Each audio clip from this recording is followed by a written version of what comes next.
வணக்கம் வேந்தரின் இளங்கதிர் முற்பகல் செய்திகளுக்காக ஆர்த்தி. முதலில் தலைப்புச் செய்திகள். விமான நிலையம் சின்னமலை மெட்ரோ ரயில் சேவை சற்று நேரத்தில் முதல்வர் ஜெயலலிதா தொடக்கி வைக்கிறார்.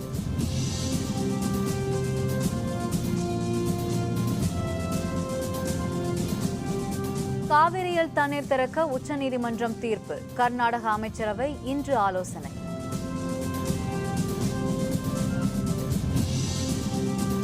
காவிரி மேலாண்மை வாரியத்தால் தீர்வு ஏற்பட வாய்ப்பு. பாதுகாப்பு பொறுப்பை மத்திய படைகள் ஏற்கும்.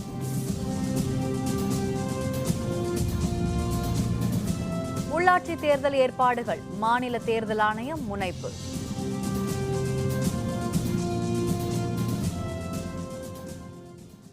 சென்னையில் சின்னமலை மற்றும் விமான நிலையம் இடையிலான மெட்ரோ ரயில் சேவையை இன்னும் சற்று நேரத்தில் முதல்வர் ஜெயலலிதா தொடக்கி வைக்கிறார்.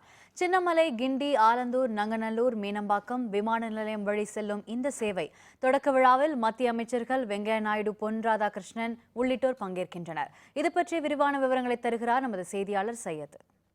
சென்னை மெட்ரோ ரயில் சேவை முதற்கட்டமாக கோயம்பேட்டிலிருந்து ஆலந்தூர் வரை இயக்கப்பட்டு வரும் நிலையில் முதலாவது வழித்தடத்தில் முதற்கட்டமாக இன்று மெட்ரோ ரயில் சேவை தொடங்கப்பட இருக்கிறது. இந்த சேவையை தமிழக முதல்வர் ஜெயலலிதா காணொலி காட்சி மூலமாக தலைமைச் செயலகத்திலிருந்து இன்னும் சிறிது நேரத்தில் தொடங்கி வைக்க இருக்கிறார். சென்னை விமான நிலையத்திலிருந்து சின்னமலை வரையிலான 8.6 கிலோமீட்டர் தூரத்திற்கு இந்த மெட்ரோ ரயில் சேவை தொடங்கப்பட இருக்கிறது. இந்த வழித்தடத்தில் உள்ள சென்னை விமான நிலையம், மீனம்பாக்கம், நங்கநல்லூர் சாலை, பரங்கிமலை, கிண்டி, சின்னமலை ஆகிய ரயில் நிலையங்களையும் தமிழக முதல்வர் ஜெயலலிதா இன்று தொடங்கி வைக்கிறார். விமான நிலையத்தில் நடைபெறும் நிகழ்ச்சியில் மத்திய நகர்ப்புற வளர்ச்சித்துறை அமைச்சர் வெங்கையா நாயுடு மற்றும் மத்திய இணையமைச்சர் பொன் ராதாகிருஷ்ணன் ஆகியோர் இந்த விழாவில் கலந்து கொள்கிறார்கள்.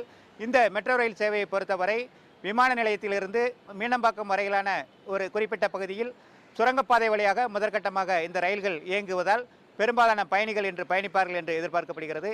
அதேபோல ரயில் கட்டணத்தை பொறுத்தவரை சென்னை விமான நிலையத்திலிருந்து கோயம்பேடு வரை 50 ரூபாய் கட்டணமும், சென்னை விமான நிலையத்திலிருந்து சின்னமலை வரை 40 ரூபாய் கட்டணமும் நிர்ணயிக்கப்பட்டுள்ளது. வேந்தர் செய்திகளுக்காக சென்னை தலைமைச் செயலகத்திலிருந்து ஒளிப்பதிவாளர் இம்ரானுடன் சையது. சின்னமலை மற்றும் விமான நிலையம் இடையிலான மெட்ரோ ரயில் சேவையை இன்னும் சற்று நேரத்தில் முதல்வர் ஜெயலலிதா தொடக்கி வைக்க உள்ள நிலையில் சென்னை விமான நிலையத்திலிருந்து தற்போதைய தகவல்களை தருகிறார் நமது செய்தியாளர் எம் புவனேஸ்வரி. சென்னை சின்னமலை முதல் விமான நிலையம் இடையேயான மெட்ரோ ரயில் சேவையை முதலமைச்சர் ஜெயலலிதா இன்று தொடங்கி வைக்கிறார். சென்னையில் 2 வழித்தடங்களில் 45 கிலோமீட்டருக்கு மெட்ரோ ரயில் பணிகள் நடைபெற்று வருகின்றன. இதில் 2வது வழித்தடத்தில் ஆலந்தூர் முதல் கோயம்பேடு வரை ஏற்கனவே மெட்ரோ ரயில்கள் இயக்கப்பட்டு வருகின்றன. இந்நிலையில் சின்னமலை முதல் விமான நிலையம் வரையிலான மெட்ரோ ரயில் சேவையை முதலமைச்சர் ஜெயலலிதா இன்று தொடங்கி வைக்கிறார். இதற்கான ஒப்புதல் கடந்த ஆகஸ்ட் மாதம் 4ஆம் தேதி வழங்கப்பட்டது. இந்நிலையில் கடந்த சில மாதங்களாகவே சோதனை ஓட்டங்களும் ஆய்வுகளும் இந்த வழித்தடத்தில் நடைபெற்று வந்த நிலையில் இன்று இந்த ரயில் சேவையானது தொடங்குகிறது. அதாவது விமான நிலையம் முதல் சின்னமலை வரை உயர்மட்ட பாதையும் அதே போன்று சுரங்கப்பாதையும் இருக்கிறது. அந்த பாதையில் மெட்ரோ ரயிலானது இயக்கப்பட உள்ளது. இதில் தலைமைச் செயலகத்திலிருந்து முதலமைச்சர் ஜெயலலிதா காணொலி காட்சி மூலம் தொடங்கி வைக்கிறார். விமான நிலையத்தில் நடைபெறும் நிகழ்ச்சியில் மத்திய அமைச்சர் வெங்கையா நாயுடு பங்கேற்கிறார். அதே போன்று விமான நிலையத்திலிருந்து கோயம்பேடுக்கு கட்டணமானது ரூபாய் 50 ரூபாயாக நிர்ணயிக்கப்பட்டுள்ளது. அதே போன்று விமான நிலையத்திலிருந்து சின்னமலைக்கு 40 ரூபாயாகவும் கட்டணம் நிர்ணயிக்கப்பட்டுள்ளது. இந்நிலையில் ஆலந்தூரில் இருந்து பரங்கிமலை இடையேயான மெட்ரோ ரயில் சேவை மற்றும் பாதையை இந்த மாத இறுதியில் ரயில்வே பாதுகாப்பு ஆணையர் மேற்கொள்ளவிருக்கிறார். வேந்தர் செய்திகளுக்காக சென்னை விமான நிலையத்திலிருந்து ஒளிப்பதிவாளர் இன்பச்செல்வனுடன் புவனேஸ்வரி.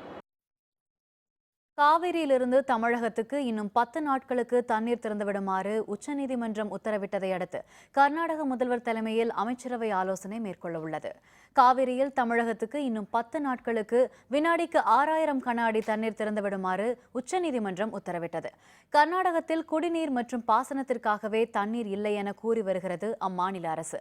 தமிழகத்துக்கு காவிரி நீரை திறக்க கடும் எதிர்ப்பு எழுந்துள்ள நிலையில் உச்சநீதிமன்ற உத்தரவை நடைமுறைப்படுத்துவது குறித்து கர்நாடக முதல்வர் சித்தராமையா தலைமையில் மாநில அமைச்சரவை இன்று ஆலோசனை மேற்கொள்கிறது. இதில் முக்கிய முடிவுகள் மேற்கொள்ளப்படும் என எதிர்பார்க்கப்படுகிறது.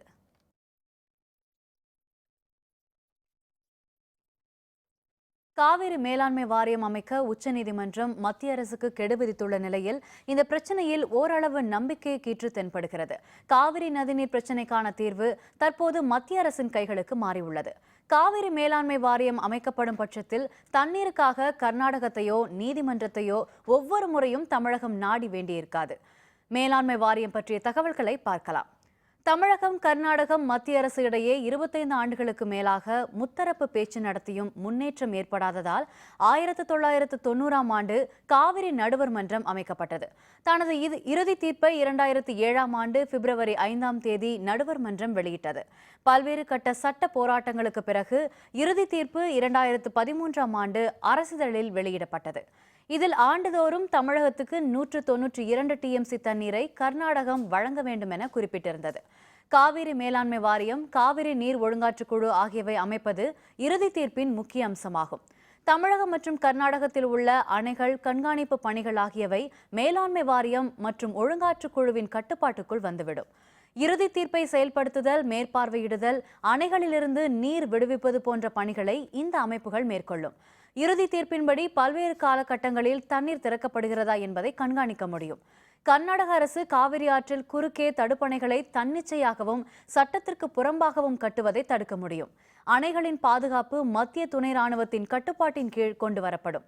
தமிழகம், கர்நாடகம் மட்டுமின்றி புதுச்சேரி மற்றும் கேரள மாநிலங்களுக்கும் உரிய பங்கீட்டின்படி காவிரி நீர் கிடைக்க வழி ஏற்படும். காவிரி நதிநீர் பங்கீடு தொடர்பான முக்கிய முடிவுகளை மேலாண்மை வாரியமே மேற்கொள்ளும் என்பதால் தமிழகத்தை பொறுத்தவரை காவிரி நதிநீரை பெறுவதற்காக நீதிமன்றத்தை நாட வேண்டிய தேவை இருக்காது.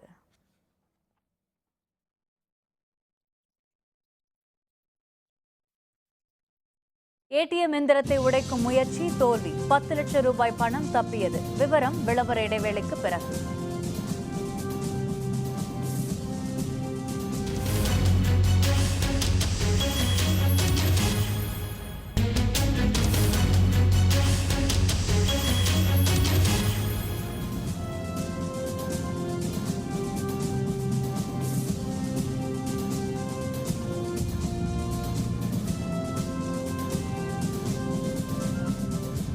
செய்திகள் தொடர்கின்றன.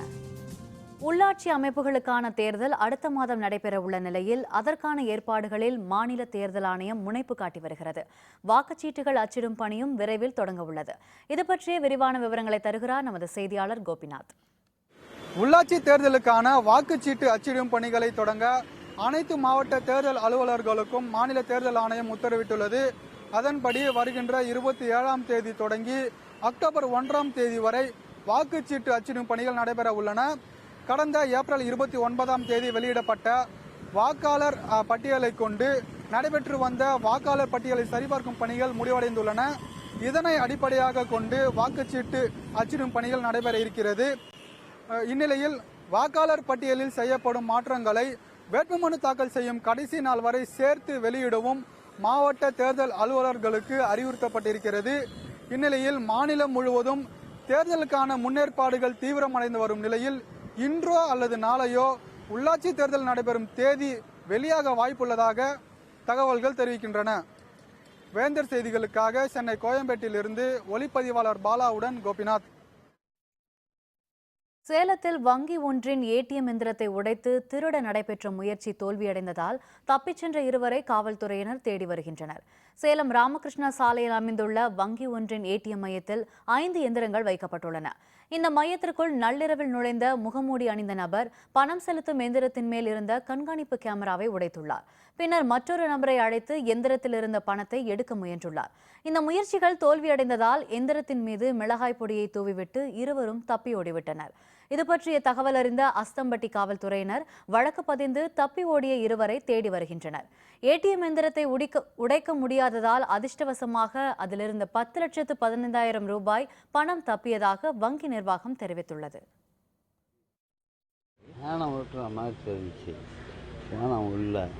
மிளகாத்தூள் எல்லாம் மிஷின்லாம் சுற்றியும் தூவி இருந்தது.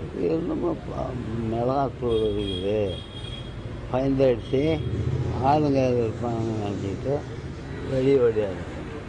அப்புறம் பார்த்தா யாருமே இல்லை. கோயம்புத்தூர் பாலக்கோடு தேசிய நெடுஞ்சாலையில் சுமார் 4 கோடி ரூபாய் பணத்துடன் கார் கடத்தப்பட்ட வழக்கில் 3 பேரை பிடித்து விசாரித்து வரும் காவல்துறையினர் இது தொடர்பாக கரூரைச் சேர்ந்த காவல் ஆய்வாளர் மற்றும் உதவி ஆய்வாளரிடமும் விசாரணை மேற்கொண்டுள்ளனர். கோயம்புத்தூர் மதுக்கரை அருகே கடந்த மாதம் 25ஆம் தேதி சென்னையிலிருந்து கேரள மாநிலம் மலப்புரம் நோக்கி சென்ற காரை காவல்துறையினரை போல வேடமணிந்த அடையாளம் தெரியாத சிலர் கடத்திச் சென்றனர். கடத்தப்பட்ட காரில் 3,90,00,000 பணம் இருந்த நிலையில் காரை மட்டுமே கடத்தியதாக அதன் உரிமையாளரான மலப்புரத்தைச் சேர்ந்த நகைக்கடை உரிமையாளர் அன்வர் கோயம்புத்தூர் மாவட்ட காவல்துறையிடம் புகார் அளித்தார். இதில் சந்தேகமடைந்த காவல்துறையினர் காரை கடத்திய வடவள்ளியைச் சேர்ந்த சுதீர், சபீக், சுபாஷ் ஆகியோரை கைது செய்து நடத்திய விசாரணையில் காரில் பணம் இருந்ததும் அவற்றில் 1,90,00,000 ரூபாயை தாங்கள் எடுத்துக்கொண்டதுடன் எஞ்சிய 2 கோடியை கரூரைச் சேர்ந்த காவல்துறை அலுவலர்களிடம் வழங்கியதாகவும் தெரிவித்தனர். இதன் அடிப்படையில் காவல் ஆய்வாளர் முத்துக்குமார், உதவி ஆய்வாளர் சரவணன் ஆகியோரிடம் விசாரணை நடத்தப்பட்டு வருகிறது. விழுப்புரம் அருகே அரசு பேருந்து பள்ளத்தில் கவிழ்ந்து ஏற்பட்ட விபத்தில் 15க்கும் அதிகமானோர் காயமுற்றனர். சென்னையிலிருந்து திருச்சி நோக்கி அரசு பேருந்து ஒன்று 30க்கும் அதிகமான பயணிகளுடன் சென்று கொண்டிருந்தது. விழுப்புரம் புறவழிச்சாலையில் விராட்டிக்குப்பம் என்ற இடத்தில் முன்னால் சென்ற வாகனத்தின் மீது மோதாமல் இருக்க ஓட்டுநர் முயன்றபோது கட்டுப்பாட்டை இழந்த பேருந்து அருகில் இருந்த பள்ளத்தில் கவிழ்ந்து விபத்துக்குள்ளானது. இதில் பேருந்தில் பயணம் செய்த 15க்கும் அதிகமானோர் காயமுற்றனர். இவர்கள் அனைவரும் முண்டியம்பாக்கம் அரசு மருத்துவமனையில் சிகிச்சைக்காக அனுமதிக்கப்பட்டுள்ளனர்.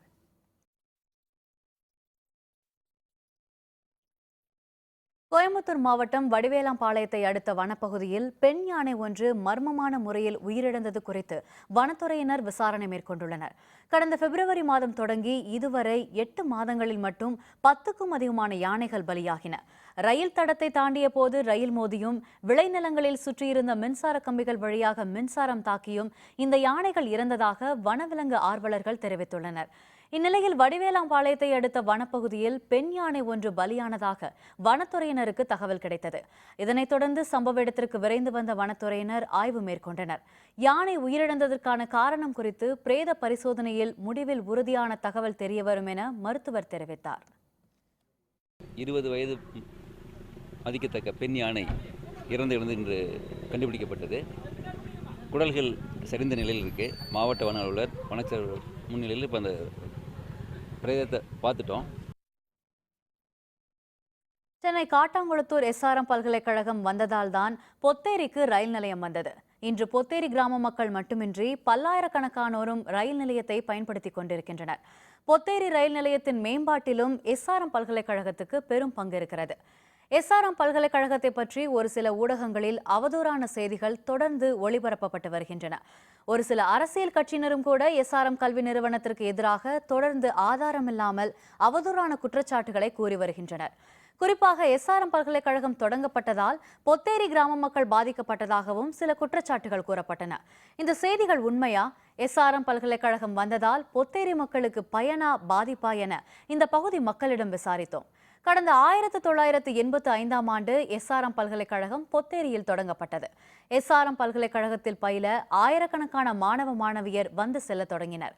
எஸ்ஆர்எம் பல்கலைக்கழகத்தின் முழு முயற்சியால் பொத்தேரியில் புறநகர் ரயில் நிலையம் அமைக்க ரயில்வே நிர்வாகம் ஒப்புதல் அளித்தது. ஆனால் போதுமான நிதி ஒதுக்காததால் ரயில் நிலைய பணிகள் தொடங்க கால தாமதமாகிக் கொண்டிருந்தன. இதைத் தொடர்ந்து பொத்தேரி மற்றும் சுற்றியுள்ள கிராம மக்களின் கோரிக்கையை ஏற்று எஸ்ஆர்எம் பல்கலைக்கழகம் அளித்த பல லட்சம் ரூபாய் நன்கொடையின் மூலம் நடைமேடை, பயணிகள் அமரும் இடம், நிழற்குடை போன்ற பல்வேறு அடிப்படை வசதிகள் செய்யப்பட்டதாக மக்கள் தெரிவித்தனர். ரயில்வே ஸ்டேஷனுக்குன்னா இங்கே எங்களுக்கு ட்ரெயினில் அவ்வளோ நிப்பாட்டுறதுக்குலாம் இல்லை. நிப்பாட்டினாலும் வெறும் ட்ராக் மட்டும்தான் இருந்தது. அது பிளாட்ஃபார்ம் கட்டி அது உட்காரத்துக்கு இடமோ இல்லை எந்த ஒரு வசதியும் இல்லாமல் இருந்தது. ட்ரெயின்லாம் அப்போல்லாம் வந்து ட்ரெயின் வரும், சும்மா அந்த பாதை ஒண்டி தான் இருக்கும். அந்த நிழலுக்கு உட்காரத்துக்கு நிழலும் கிடையாது, ஒரு சேர் கிடையாது, ஒன்றுமே கிடையாது.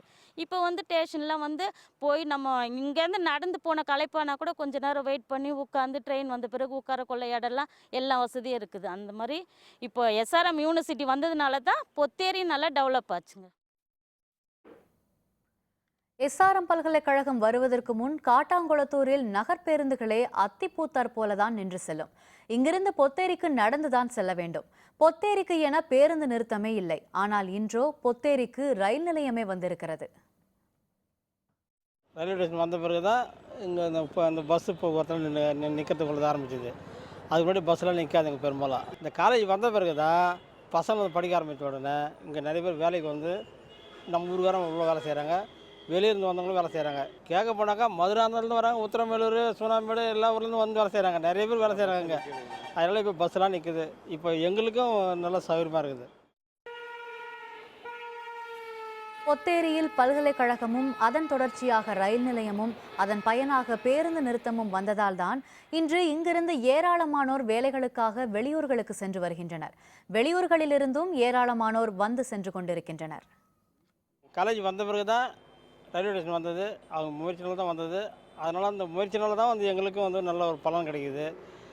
நாங்கள் வந்து போக்குவரத்துக்கு எங்களுக்கு ரொம்ப இடைஞ்சல் இல்லாமல் இருக்குது. இந்த ரயில்வே ஸ்டேஷன் வந்த பிறகு ரொம்ப சௌகரியமாக இருக்குது சார். இப்போ வந்து மெட்ராஸுக்கு வேலைக்கு போகிறத விட கிட்ட வந்து போகிறோமா, இல்லை குணதேரி போய் தானே போனோம். நாங்கள் குணதேரி போனோம், கடவுந்தூர் போனோம். 3 கிலோமீட்டர் 4 கிலோமீட்டர் தள்ளி போனோம். இப்போ எங்கள் வீட்டு பக்கத்துலேயே ரயில்வே ஸ்டேஷன் இருக்குதா. பேருந்து கூட நிற்காத நிலையில் இருந்த பொத்தேரி என்ற கிராமத்தில் இன்று நிற்காத பேருந்துகளே இல்லை என்ற நிலை ஏற்பட SRM பல்கலைக்கழகம்தான் காரணம் என்றால் மிக இல்லை. BCCI பொதுக்குழு கூட்டம், செயலரை தேர்வு செய்ய ஆலோசனை. விவரம் விளம்பர இடைவேளைக்கு பிறகு.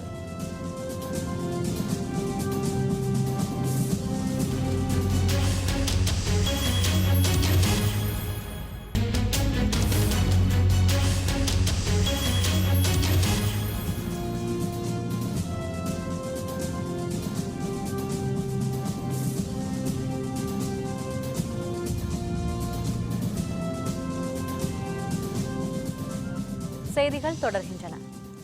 இந்திய கிரிக்கெட் வாரியத்தின் 87வது பொதுக்குழு கூட்டம் மும்பையில் இன்று நடைபெறும் நிலையில் வாரியத்தின் செயலராக அஜய் ஷிர்கே மீண்டும் தேர்வு செய்யப்படுவார் என எதிர்பார்க்கப்படுகிறது. லோதா கமிட்டியின் பரிந்துரைகளின்படி இந்திய கிரிக்கெட் வாரியத்தின் 87வது வருடாந்திர பொதுக்குழு கூட்டம் மும்பையில் இன்று நடைபெறுகிறது. இக்கூட்டத்தில் லோதா கமிட்டி அறிவுறுத்தல்படி கடந்த நிதியாண்டு தொடர்பான விவரங்கள் மட்டும் விவாதிக்கப்பட உள்ளது. அத்துடன் இந்திய கிரிக்கெட் வாரியத்தின் புதிய செயலரும் தேர்வு செய்யப்பட உள்ளார். இந்திய கிரிக்கெட் வாரியத்தின் செயலராக இருந்த அனுராக் தாக்கூர் கடந்த மே மாதம் தலைவராக தேர்வு செய்யப்பட்டார். அப்போது வாரியத்தின் செயலராக அஜய் ஷிர்கே தேர்ந்தெடுக்கப்பட்டார். இந்நிலையில் இன்று புதிய செயலருக்கான தேர்தல் நடத்தப்பட வேண்டும். இந்த பதவிக்கு அஜய் ஷிர்கே மட்டுமே விண்ணப்பித்துள்ளதால் அவர் போட்டியின்றி தேர்வு செய்யப்படுவார் என எதிர்பார்க்கப்படுகிறது.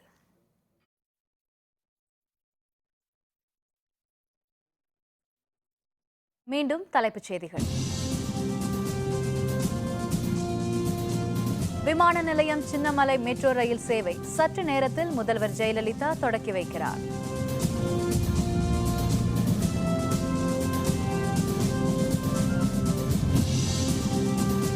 காவிரியில் தண்ணீர் திறக்க உச்சநீதிமன்றம் தீர்ப்பு. கர்நாடக அமைச்சரவை இன்று ஆலோசனை.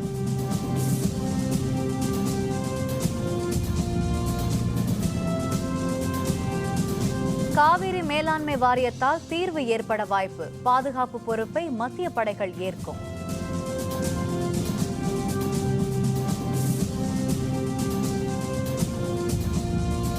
உள்ளாட்சி தேர்தல் ஏற்பாடுகள் மாநில தேர்தல் ஆணையம் முனைப்பு.